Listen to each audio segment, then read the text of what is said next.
জাতির কাছে আপনি কোন ধর্মের লোক, আপনার ধর্ম আছে কি নাই, আপনার বক্তব্য অনুযায়ী এখন আপনি ঠিক করে বলেন যে আমি যে বলেছিলাম কথা না রাখলে ধর্ম নয়, তা আপনি যে গণভোটের হার কথা রাখেন নাই, ইস্তেহারের ঘোষণা রাখেন নাই, রাষ্ট্র সংস্কারের এখনো যে দাবি দিয়ে ভোট চেয়েছেন সেটা বাস্তবায়ন করেন নাই, তাহলে আপনি ঠিক করেন আপনার ধর্ম কোথায় আছে। তখন গুলির নির্দেশ দেওয়া হলো, লাশের পর লাশ পড়ছে, লাশ কালে নিয়ে মিছিল সামনে দিয়ে গিয়ে যাচ্ছে। আসসালাতু ওয়াসসালামু আলা রাসূলিল কারীম ওয়া আলা আলিহি ওয়া সাহবিহি আজমাইন। বাংলাদেশ জামাত ইসলামী সারা দেশে আজকের এই দিনে গণমিছিলের ঘোষণা দিয়েছে। ৩৬ দিনের কর্মসূচির একটি গুরুত্বপূর্ণ দিন হচ্ছে আজকের দিন। এই উপলক্ষে আজকে চট্টগ্রাম মহানগরী জামাত এই সমাবেশের আয়োজন করেছে। এরপরে গণমিছিল হবে ইনশাআল্লাহ। আজকের এই সমাবেশের সম্মানিত সভাপতি চট্টগ্রাম মহানগরীর সংগ্রামী আমির, কেন্দ্রীয় কর্মকর্তা সদস্য জনাব নজরুল ইসলাম, বিশেষ অতিথি বাংলাদেশ জামাত ইসলামীর কেন্দ্রীয় অ্যাসিস্ট্যান্ট সেক্রেটারি জেনারেল সংগ্রামী জননেতা মৌলানা মোহাম্মদ শাহজাহান, অন্যান্য নেতৃবৃন্দ, সাংবাদিক বন্ধুগণ, সংগ্রামী চট্টলাবাসী, সবার প্রতি জুলাইয়ের রক্তিম শুভেচ্ছা। সংগ্রামী ভাই এবং বন্ধুগণ, আমাদের এই বাংলাদেশ দীর্ঘ সংগ্রামের মধ্য দিয়ে অর্জিত। ব্রিটিশ থেকে আমরা মুক্তি পেয়েছিলাম ৪৭ সালে। স্বাধীন রাষ্ট্র কায়েম হয়েছে, মুসলিম জাতির সত্তা বিকশিত হয়েছে, প্রতিষ্ঠিত হয়েছে। এরপরে আমরা পাকিস্তান আমলে শোষণ বঞ্চনার বিরুদ্ধে যে যুদ্ধ সংগ্রাম আন্দোলন দেখেছি, এর ধারাবাহিকতা একক হয়ে বাংলাদেশ নামক ইন্ডিপেন্ডেন্ট স্টেট এর জন্ম অথবা বুদ্ধ হয়েছে। এরপরে আমরা ৯০-এর দশকে ৯ বছর স্বৈরাচারের বিরুদ্ধে আন্দোলন করেছি গণতন্ত্র প্রতিষ্ঠার জন্য। ৯০ সালের অভ্যুত্থানের কথা জানা আছে, যে অভ্যুত্থানের মধ্য দিয়ে বাংলাদেশে সংসদীয় গণতন্ত্রের যাত্রা শুরু হয়েছে। এরপরে জাতির ঘাড়ে চেপে বসেছিল আরেকটি স্বৈরাচার, যিনি বাংলাদেশের ইতিহাসে, শত বছরের ইতিহাসে, জুলুম নির্যাতন এবং কর্তৃত্ববাদ প্রতিষ্ঠার ইতিহাসে সবচেয়ে জঘন্যতম কালো অধ্যায় রচনা করে গিয়েছে। এই আন্দোলন, এই সংগ্রামের মধ্য দিয়ে আমরা যা অর্জন করার কথা ছিল তা পাই নাই। জনগণের ভাগ্য উন্নয়ন হয় নাই, দেশের অর্থনৈতিক অগ্রগতি হয় নাই, সুশাসন ন্যায় বিচার প্রতিষ্ঠিত হয় নাই, বৈষম্য মুক্ত বাংলাদেশ আমরা পাই নাই, দুর্নীতি মুক্ত বাংলাদেশ আমরা পাই নাই। তাহলে এই সংগ্রাম, এই আন্দোলনের ব্যর্থতার প্রেক্ষাপটে একটি ধারাবাহিক স্বৈরাচার বিরোধী আন্দোলনের ধারাবাহিকতায় জুলাই মাসে ছাত্র জনতা রাজপথে নেমেছিল, যেটাকে জানে আমরা জুলাই বিপ্লব, জুলাইয়ের রক্ষাত্মক অভ্যুত্থান হিসাবে। এই জুলাই বিপ্লবে ১৪০০ তরুণ, কৃষক, শ্রমিক, সর্বশ্রেণীর মানুষ জীবন দিয়েছে। ৩২,০০০ মানুষ আহত হয়েছে, শত শত মানুষ পঙ্গু হয়েছে, চোখ হারিয়েছে, হাত হারিয়েছে, পা হারিয়েছে। একটি রক্তাক্ত বিপ্লবের মধ্য দিয়ে বাংলাদেশের অর্জন 5ই আগস্ট পেয়েছি নতুন ভাবে, সেটাকে আর ব্যর্থ হতে দেওয়া যাবে? আমরা এটা ব্যর্থ হতে দেব না।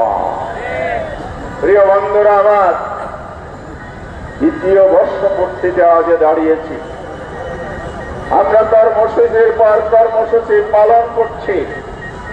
সারা দেশে বিভাগীয় সমাবেশ করেছি। লালদিঘির ময়দানে কি সমাবেশ হয় নাই? এভাবে সারা বাংলাদেশে হয়েছে। দাবি কি? দাবি হলো গণভোট বাস্তবায়ন করতে হবে। এই বিষয়ে আমি কথা বলবো শেষ দিকে। আজকের দিনটি নিয়ে যেটা বলতে চাই, এই জুলাই বিপ্লব 1 তারিখ শুরু হয়ে 5ই আগস্ট, যেটাকে 36 জুলাই বলা হয়, 31 তারিখ তৎকালীন স্বৈরাচারী সরকার শেখ হাসিনার নেতৃত্বে যে সরকার ছিল, সেই সরকার যখন দেখতে পেল কারফিউ জারি করে আন্দোলন বন্ধ করা যাচ্ছে না, ইন্টারনেট বন্ধ করে যখন আন্দোলন বন্ধ করা যাচ্ছে না, তখন গুলির নির্দেশ দেওয়া হলো। লাশের পর লাশ পড়ছে, লাশ কালে নিয়ে মিছিল সামনে দিয়ে গিয়ে যাচ্ছে। শেখ হাসিনার তৎপরতা নড়ে উঠেছে।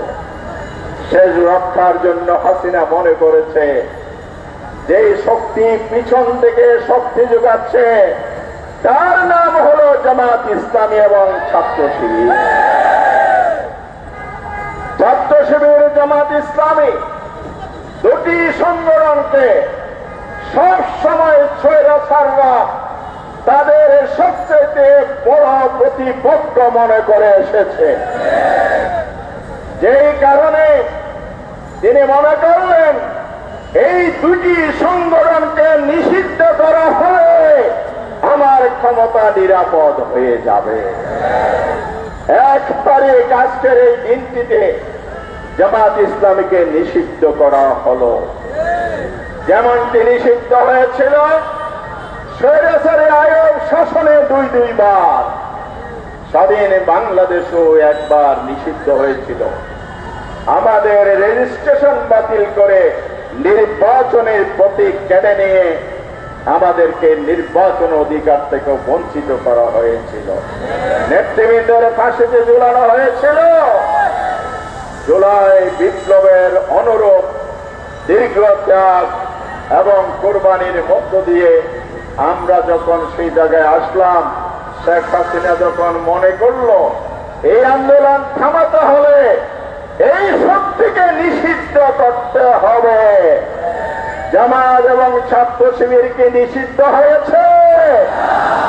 নিষিদ্ধ করে যে আন্দোলন দমানো গেছে, তারা মনে করেছিল আমরা কোমর বেঁধে নামবো, জামাত শিবিরকে রক্ষা করব, এই জন্য মরিয়া হয়ে আমরা আন্দোলন নামে রাজনৈতিক আন্দোলন করব। এটা ছিল তাদের ফাঁদ। কিন্তু জামাত ইসলামী কখনো এই স্বৈরাচারের ফাঁদে পা দেয় নাই। সেই দিনের সেই পাতানো কাঁধে আমরা পা দিই নাই। কেন দিই নাই? জাতির বৃহত্তর স্বার্থকে আমরা প্রাধান্য দিয়েছি, দলীয় স্বার্থ নয়। সেই সময়টি ছিল একটি টার্নিং পয়েন্ট। আমরা যদি অপরিণামদর্শী কোন ভুল সিদ্ধান্ত নিতাম, তাহলে জুলাই বিপ্লব সফল হতো না। রাজনৈতিক আন্দোলনের ফটমা লাগিয়ে দমন নিপীড়ন বাড়িয়ে তখন পরিস্থিতি ভিন্ন খাতে প্রবাহিত করা হতো।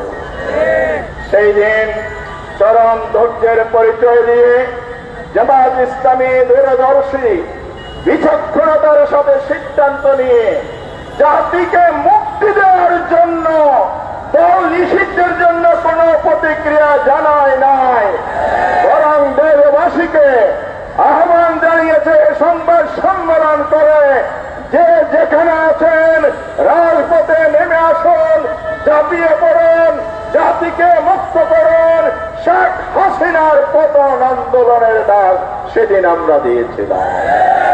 যার ফলশ্রুতিতে 5 তারিখ এই হাসিনা দেশ ছেড়ে কর্মী নেতাদেরকে অসহায় অবস্থায় রেখে গোপনে দুপুরের খাবারটাও বেছে নিতে পারলেন না, নিজেকে রক্ষার জন্য পালিয়ে গেলেন। কোথায় গিয়েছিলেন? কোথায় গিয়েছেন? মামার বাড়ি না শ্বশুর বাড়ি? নানা কথাই মানুষ রসিকতা করে বলে। তবে তিনি যে নিষিদ্ধ করলেন জামাত শিবিরকে, সে জামাত শিবির নিষিদ্ধ হয় নাই, আজকে তার আওয়ামী লীগ, ছাত্রলীগ, যুবলীগ নিষিদ্ধ কার্যক্রম তারাই নিষিদ্ধ হয়েছে। বন্ধুরা আমার, এই জন্য আজকে দিনটিকে স্মরণ করে আমরা গণমিছিল পালন করছি। মিছিল করবেন? কি স্লোগান? জানি না। আপনারা কি চান? ইউ ওয়ান্ট জাস্টিস মনে আছে? দিল্লি না ঢাকা মনে আছে? গোলামি না আজাদি মনে আছে? তাহলে বাংলাদেশকে আজাদ করতে হবে, গোলামি মুক্ত করতে হবে, উই ওয়ান্ট জাস্টিস, ন্যায় বিচার প্রতিষ্ঠা করতে হবে। তাহলে কি গণভোটের রায় বাস্তবায়ন না করে পারবেন? পারবেন কিনা বলেন? একটি কথা মনে পড়ে গেল, আমাদের বর্তমান প্রধানমন্ত্রী একটি জনসভায় বললেন, যারা কথা রাখে না তাদের কোনো ধর্ম নাই। বলছে, শুনেন নাই আপনারা? এটা হাদিসের কথা। উনি হাদিস জানেন কি আমি জানি না, তবে দিন বলতে পারেন না। এটা হলে লা ঈনা লিমান লা আহাদ লাহু, সহিহ বুখারী। যার ওয়াদা নাই, কথা দিয়ে কথা রাখে না, তার কোনো ধর্ম নাই। কথাটা ঠিক? রংপুরের জনসভায় নির্বাচনের পূর্বে তারেক সাহেব হ্যাঁ ভোটের জন্য জনগণকে আহ্বান করেছিলেন কিনা? ওনাদের রাষ্ট্র সংস্কারের 31 দফা প্রথম দফা খুলে দেখুন, সেখানে সাংবিধানিক সংস্কারের কথা তিনি বলেছেন। নির্বাচনী ইস্তেহারে জুলাই সনদ বাস্তবায়নের করা ওনারা ঘোষণা করেছিলেন। আর ক্ষমতা এসে ওনারা বললেন, আমরা জুলাইয়ের কথা বলেছিলাম, সনদ গণভোটের কথা বলেছিলাম। কি জন্য বলেছিলাম? যাতে নির্বাচনটা আদায় করা যায়, ক্ষমতায় গিয়ে আবার লুটপাট করা যায়। তাহলে এখন উনি কি বলবেন? জাতির কাছে আপনি কোন ধর্মের লোক, আপনার ধর্ম আছে কি নাই, আপনার বক্তব্য অনুযায়ী এখন আপনি ঠিক করে বলেন যে আমি যে বলেছিলাম কথা না রাখলে ধর্ম নাই, তা আপনি যে গণভোটের হার কথা রাখেন নাই, ইস্তেহারের ঘোষণা রাখেন নাই, রাষ্ট্র সংস্কারের এখনো যে দাবি দিয়ে ভোট চেয়েছেন সেটা বাস্তবায়ন করেন নাই, তাহলে আপনি ঠিক করেন আপনার ধর্ম কোথায় আছে। ওনাদের মহাসচিব সেদিন বললেন, জানেন নাকি কি বলছি? গত 5 মাসে আমরা কোনো পরিবর্তন করতে পারি নাই। বন্ধু আমার ভালোই বলেছেন, কারণ হলো অবাধি মাদার গাছের মধ্যে মিষ্টি আম ধরিব না, এটা ধরো আল্লাহ ধরে নে, গেন্দা ফুলের সারা বাগানের রুলে গোলাপ ফুটিব না, সুগন্ধ বাড়িব না। ফখরুল সাহেব, আপনার দলে যারা আছে তারা যতদিন দুর্নীতি চাঁদাবাজ মুক্তি হবে না, আপনার নিয়োজিত অফিসাররা চাঁদাবাজ এবং দুর্নীতি মুক্ত হবেন না, আপনার বড় বড় মন্ত্রীরা যতদিন চাঁদাবাজি এবং দুর্নীতি থেকে নিজেকে মুক্ত রাখবেন না, ততদিন পর্যন্ত আপনারা এদেশে কোন পরিবর্তন আনতে পারবেন না। 5 বছর থাকবেন, শাহজাহান ভাই বলছে 5 বছর থাকার কথা, ঠিক আছে, এটা তো সঠিক কথা। কারণ ওনারা মনে করেছে জনগণ 5 বছরের জন্য ভোট দিচ্ছে। তবে নিজেরা যখন বসে তখন চেহারা কালো হয়ে যায়, কারণ আসল খবর তো ওনারা জানে। সংসারের খবর আপনারা আমরা না জানলেও ঘরের সদস্যরা তো জানে সংসদের খবর। তাদের সংসারের খবর হচ্ছে তারা ভোটে নির্বাচিত হয়ে সরকার গঠন করে নাই, তারা কারচুপির মাধ্যমে, ইঞ্জিনিয়ারের মাধ্যমে ক্ষমতায় এসেছে। সেই কারণে ক্ষমতায় টিকে থাকার জন্য এখন আর গণভোটের রায় বাস্তবায়ন করছে না। গণভোটের বাস্তবায়ন যদি করেন, দেশে চাঁদাবাজি থাকবে না, বন্ধ হবে? দুর্নীতি কেন কি আছে? সময় তো কম। গণভোটের রায়ে বলা আছে সংবিধান এবং সংবিধিবদ্ধ প্রতিষ্ঠান সমূহ নিরপেক্ষ নিয়োগ হবে 4 কমিটির মধ্য দিয়ে। এখন নিয়োগ করে প্রধানমন্ত্রী। আর যদি কমিটির মাধ্যমে বিরোধী দল সরকারি দল মিলেই নিয়োগ দেয়, তখন দুর্নীতি দমন কমিশন শক্তিশালী হবে না দুর্বল হবে? স্বাধীন হবে না গোলাম থাকবে? ওনারা স্বাধীন নির্বাচন চায় না, দুর্নীতি দমন কমিশন চায় না। তাহলে হাওয়া ভবন বন্ধ হয়ে যাবে, হামলা ঠিকাদারি বন্ধ হয়ে যাবে। কলেজে এগুলো তো নাই। ভাইরা আমার, আগে ছিল গুলশানের এক হাওয়া ভবন, এখন প্রতিটি জেলায় হাওয়া ভবন করেছে। প্রতিটি মন্ত্রণালয় এক একটি হাওয়া ভবন। এই জন্য ওনারা সংস্কার চায় না। সংস্কার যদি হয়, ভোট চুরি করে ক্ষমতায় আসতে পারবে না, কারণ নির্বাচন কমিশন স্বাধীন হয়ে যাবে। যদি সংস্কার হয়, দলীয়করণ করতে পারবে না। পিএসসির যে মেম্বার নিয়োগ, চেয়ারম্যান নিয়োগ, এই সাংবিধানিক প্রতিষ্ঠান নিরপেক্ষ নিয়োগ হবে, যে জন্য আমাদের সন্তানরা জীবন দিয়েছিল। মেধা হত্যা করা যাবে না, কোটার মাধ্যমে মেধার ভিত্তিতে নিয়োগ দিতে হবে। কোটা আন্দোলনেই সরকার আন্দোলনে পরিণত হয়েছিল। এখন কোটা আছে কি নাই? আছে? ওখানে নাই। কোথায়? নিয়োগের মধ্যে নাই নাকি? বদলির মধ্যে নাই? পদোন্নতিতে নাই? আছে। আগে ছিল, এখনো আছে, তবে রেট একটু বেড়েছে। এই জন্য ফখরুলটা বলছে যে পরিবর্তন হয় নাই। জেলা পরিষদে কি নিয়োগ হয়েছে? জামাতের লোক। প্রশাসক কি জামাতের লোক? এনসিপির লোক? কার লোক? সচিবালয়ে যত জামাতের লোক আছে সবগুলোকে নিয়োগ বাতিল করে বিএনপির দুর্নীতি সেখানে নিয়োগ দেওয়া হচ্ছে। তাহলে এখন আগে ছিল বহুমুখী কোটা, এখন বিএনপির একক কোটা চলছে। দুর্নীতিবাজদের পুনর্বাসন কেন্দ্র বানিয়েছেন আপনারা। তাহলে আপনারা কিভাবে পরিবর্তন আনবেন? আমাদের বক্তব্য স্পষ্ট। পরিবর্তন আনতে হবে, সংস্কার করতে হবে। পরিবর্তন আনতে হবে, দুর্নীতিবাজদের বিচার করতে হবে, খুনি সন্ত্রাসীদের বিচার করতে হবে। সংস্কার এবং বিচারের পথ ধরেই বাংলাদেশকে এগিয়ে নিয়ে যেতে হবে। সেই জায়গায় যদি আপনারা না আসেন, বক্তব্য একেবারে পরিষ্কার। 5 বছর নয়, আগামী 5 বছরের মধ্যে ক্ষমতা ছেড়ে পালানোর রাস্তা খুঁজে দেখো। আপনাদেরকে ক্ষমতায় দেখতে চায় না। পরে বসে পারবেন? আবার দ্বিতীয় বছর পূর্তি উপলক্ষে অঙ্গীকারবদ্ধ হবে 11 দলের পক্ষ থেকে জামাত ইসলামের নেতৃত্বে আগামী 5 তারিখ পল্টনের জনসভা থেকে ইনশাআল্লাহ কঠোর এবং কঠোরতম বৃহত্তর কর্মসূচি আমরা ঘোষণা করব।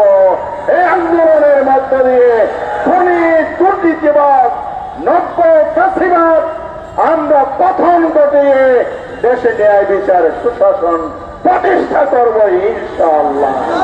সে আন্দোলন সফল করার জন্য জীবন বাজি রেখে রাজপথে নামতে পারবে। আজকে এই বহদ্দারহাটের এই ময়দানটি, এই রাস্তাটি হচ্ছে জুলাই শহীদের রক্ত অজ্ঞাত এই রক্ত, এখানে তানভীর শহীদ হৃদয় এরা এই রক্ত দিয়েছে, এ শান্ত রক্ত দিয়েছে। তাদের রক্তের উপর দাঁড়িয়ে আমরা শপথ করতে চাই, আবার আমরা আন্দোলনে মাঠে নামব, জীবন দেব, রক্ত দেব, গুলি কামান বোমা আমাদেরকে দাবিয়ে রাখতে পারবে না। ইনশাআল্লাহ প্রস্তুত আছে? ইনশাআল্লাহ আমরা সবাই এগিয়ে যাব। চট্টলাবাসীকে ধন্যবাদ, মহানগরী জামায়াতকে ধন্যবাদ।